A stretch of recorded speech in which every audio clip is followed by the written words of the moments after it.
नमस्कार, अंतरात्मा की आवाज़ में आप सभी का हार्दिक स्वागत है। कल हमने देखा कि कैसे शिवलिंग का क्या महत्व है और शिवलिंग की पूजा करने से कैसे इंसान को मोक्ष, काम, क्रोध, लोभ, मोह, मद से मुक्ति मिलती है और अंत में उसे मोक्ष की प्राप्ति होती है। लेकिन आप सभी लोगों के मन में एक सवाल आया होगा कि आखिर शिवलिंग की उत्पत्ति कहाँ से हुई। तो आज शिव महापुराण की कथा के अनुसार मैं आपको इस शिवलिंग की उत्पत्ति कैसे हुई उसकी कथा सुनाती हूँ। एक बार ब्रह्मा जी विष्णु जी के लोक में गए और उन्हें पुत्र कहकर संबोधित करने लगे। विष्णु जी ने उनके हंसते हुए उनके इस बात का उत्तर दिया कि अरे, तुम मेरी ही नाभि कमल से उत्पन्न हुए हो और मुझे ही पुत्र कह रहे हो। ऐसा सुनकर ब्रह्मा जी को बड़ा क्रोध आया। उन्होंने कहा कि नहीं, मैं ही इस जगत का पिता हूँ और मैं ही ब्रह्मा हूँ और मैं ही जगत पिता हूँ। इस पर विष्णु जी बोले कि मैं जगत का पालनहार हूँ, तो फिर तुम बड़े कैसे हुए? मेरी नाभि कमल से निकले हो तो इसलिए मैं बड़ा हूँ।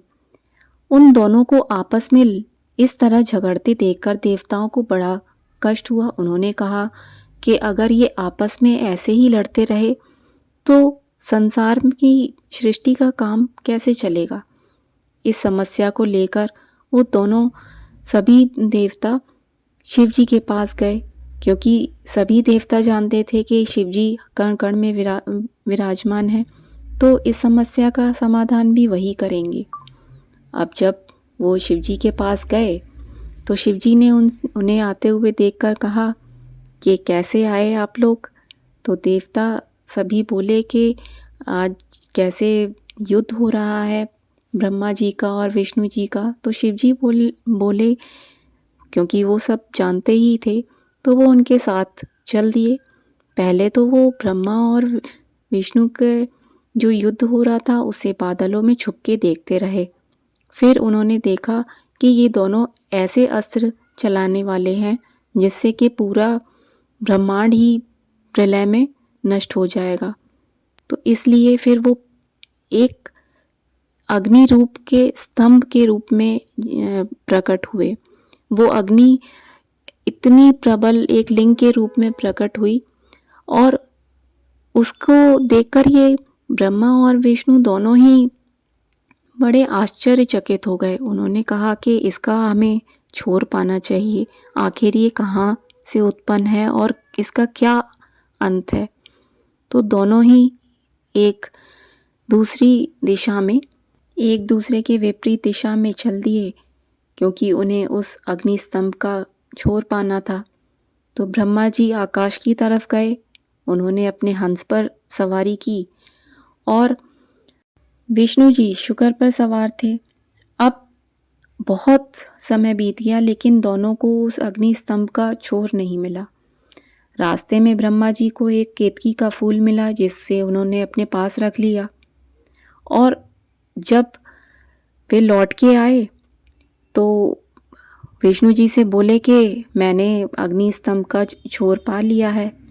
तो विष्णु जी ने उनके पैर पकड़ लिए। उन्होंने सोचा कि हाँ, शायद ये ही बड़े हैं। उसी वक्त शिवजी प्रकट हुए और ब्रह्मा और विष्णु से उन्होंने पूछा, क्या अग्नि का छोर आपको मिला? तो ब्रह्मा जी ने कहा कि हाँ मिला, और ये केतकी का फूल है जो मेरी गवाही देगा। इस पर शिवजी को बड़ा क्रोध आया। उन्होंने विष्णु जी से पूछा, क्या आपको स्तंभ का छोर मिला? तो उन्होंने कहा कि नहीं, मुझे तो नहीं मिला। तो उन्होंने उनकी इस बात पर प्रसन्न होकर कहा कि आज से तुम्हें सच्चिदानंद के रूप में जाना जाएगा, क्योंकि तुम हमेशा सत्य ही बोलते हो, इसलिए तुम्हारी पूजा जगत में पालनहार के रूप में। और ब्रह्मा जी से वो बहुत कुपित हुए। साथ ही केतकी के फूल को भी ये श्राप दिया कि आज से ये शिवलिंग पर यानी शिवजी पर कभी नहीं चढ़ेगा, क्योंकि इसने झूठी गवाही दी है। उसके बाद शिवजी ब्रह्मा जी की ओर गए और उन पर गुस्सा करने लगे।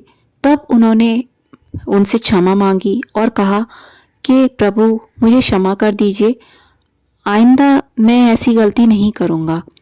और ऐसा कहकर उन्होंने उनसे खूब क्षमा याचना मांगी। विष्णु जी ने भी उनसे क्षमा मांगी। तब शिव जी ने उन्हें बोला कि ये मेरा निराकार रूप है जो कि एक अग्नि स्तंभ के रूप में प्रकट हुआ है। आज से तीनों लोकों में इसी स्तंभ की पूजा होगी जिसे हम सब लोग शिवलिंग के नाम से जानते हैं। और ये प्रभु का निराकार रूप है जो कि जिसका ना कोई आदि है और ना कोई अंत, जो कि अजन्मा है।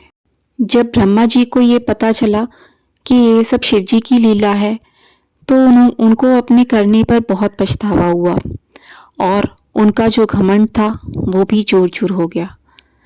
तब उन्होंने शिव जी से खूब क्षमा मांगी और कहा कि प्रभु आप तो सर्वज्ञ हैं, आप सब जानते हैं, उसके बाद में भी आप चुप रहे। आप कण कण में विराजमान हैं, आप जगत के पिता हैं, फिर भी आप चुप रहे। तब शिवजी ने कहा कि ये सब मेरी लीला थी, लेकिन ये घमंड चूर करना बहुत ज़रूरी है। अगर देवताओं में भी घमंड आने लगा तो मनुष्यों को कौन देखेगा। और आप जगत के पिता हैं और आप विष्णु जी, आप पालनहार, तो आप दोनों को ही ये देखना है कि मनुष्य आप लोगों से क्या सीखते हैं। पूरा जगत आपको देखता है तो आपको उनके लिए एक उदाहरण बनना पड़ेगा। इतना कहकर शिवजी अंतर्ध्यान हो गए और तभी से शिवलिंग की निराकार रूप में पूजा होने लगी। ये कहानी आपको बताती है कि कैसे शिवजी ने अपनी लीला से शिवलिंग की स्थापना की और कैसे एक अग्नि स्तंभ के रूप में वो प्रकट हुए। जगत का कल्याण करने के लिए उन्होंने रूप तो धरे हैं, अवतार भी लिए हैं, लेकिन उनका एक जो निराकार रूप है वो तो सर्वोत्तम है। और इसीलिए शिवजी ही जगत के पिता हैं और माँ भगवती उनकी अर्धांगिनी जगत माता। तो आशा करती हूँ कि आपको ये कहानी बहुत ही मनमोहक लगी होगी, जो कि शिव महापुराण से ली गई है। अगर वीडियो अच्छा लगे तो इसे लाइक, शेयर और सब्सक्राइब ज़रूर करिएगा। हर हर महादेव।